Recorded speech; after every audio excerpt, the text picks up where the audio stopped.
कृष्णा, हम थोड़ा आज वायु प्रदूषण के बारे में बोलेंगे। आइए इसका स्टडी करेंगे। मुंबई इसको अंजू मंदिर से बोल रहा हूँ। इंडोनेशिया में जो बैंकॉक सिटी है, उस बैंकॉक सिटी का इस हफ्ते में रेफरेंस ऐसा आया है कि वहाँ के 2.5-3 लाख लोगों को हॉस्पिटल में ज़्यादा उनका भर्ती हुआ है, क्योंकि इसका रीज़न ऐसा निकला है सर्वे में। वायु प्रदूषण जो है, उसका जो हवा में जो साइज़ है, अलग अलग साइज़ रहता है। जैसे सर का बाल है 70 mm का रहता है, और जो वायु में रहता है वो 250 mm रहता है, सॉरी 2 mm रहता है। 70 mm का बाल और 2 mm के जो हवा में वो प्रदूषण रहता है। और हवा में जो छोटी छोटी चीज़ रहती है वो अपने सांस से फेफड़े तक जाती है, फेफड़े से हृदय तक, हृदय से सर के नस तक। ऐसे हार्ट का प्रॉब्लम, ब्लड प्रेशर का प्रॉब्लम, अलग अलग रीज़न निकलते हैं। ये सिर्फ वायु प्रदूषण से हुआ है। यूनाइटेड नेशन की जो सर्वे है 2002 का, उसमें 90 लाख लोग वायु प्रदूषण से मरे हैं। तो भारत के 25 लाख के आसपास ऐसा उन्होंने बोला है। अलग अलग उन्होंने डेटा डाला है, परंतु भारत का जो अभी विश्व के 10 सिटी है, तो 10 सिटी में से छठे नंबर की जो है, छठे नंबर की ये बैंकॉक की है। ये बैंकॉक की अवस्था भी ऐसी है। 1 नंबर पाकिस्तान, 2 नंबर मुंबई है, 4 या 5 नंबर पे दिल्ली है। उधर उनको ऐसा महसूस नहीं हो रहा। क्यों? क्योंकि वो अपनी दुनिया में मस्त है, इसीलिए। और आने वाले समय में ज़्यादा से ज़्यादा हवा में रासायनिक धुआं, खेती का, हाँ, अलग अलग जो कंपनी हो, गाड़ी हो, इसका जो प्रदूषण ज़्यादा बढ़ने वाला है। ऐसा बोला जाता है कि निर्व्यसनी जो आदमी रहता है, कम से कम दिन में 20 सिगरेट जो पीता है, वैसी उसको हवा महसूस होती है 20 सिगरेट जैसे। इसलिए उसकी आयुमान 7 साल कम हो जाती है। 7 साल आयुमान कम होने के बाद इसका रीज़न क्या है? हवा का प्रदूषण।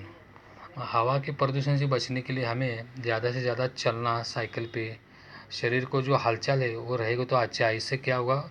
पसीना आ जाएगा, पसीना से वो गंदगी बाहर निकलती है, और जो अपने हार्मोन्स है वो ज़्यादा अच्छे रहेंगे।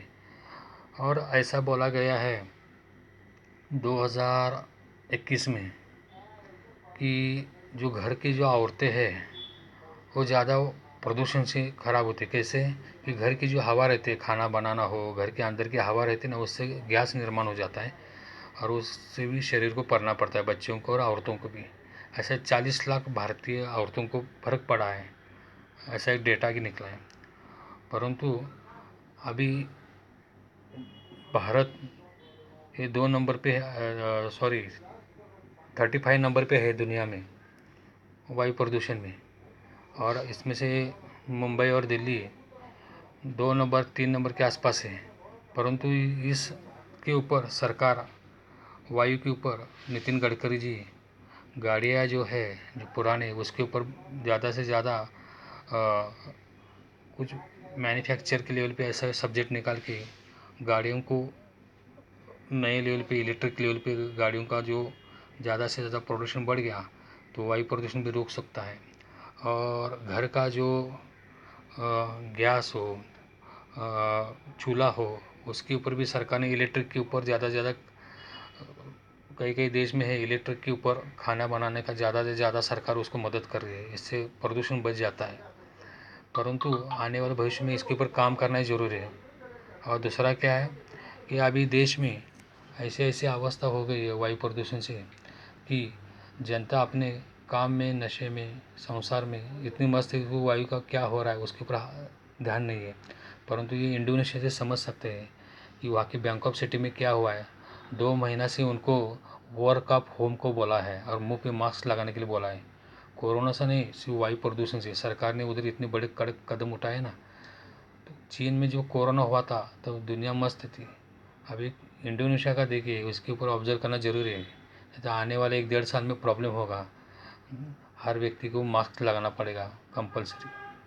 इसलिए सरकार इसके इंडोनेशिया के ऊपर ज़्यादा ध्यान दीजिए और आगे का फ्यूचर देख के काम कीजिए।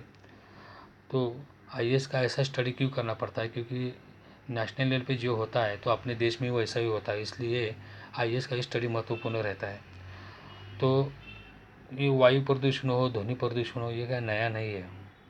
प्राचीन समय में धार्मिक ग्रंथ देखा जाए तो उसके ऊपर कई राक्षस लोग थे, तो हवा बवंडर निर्माण करते थे। कृष्ण की लीला में देखिए कितना बड़ा बवंडर निर्माण किया है, और कृष्ण को बवंडर में घुमा के हवा में लेके गए।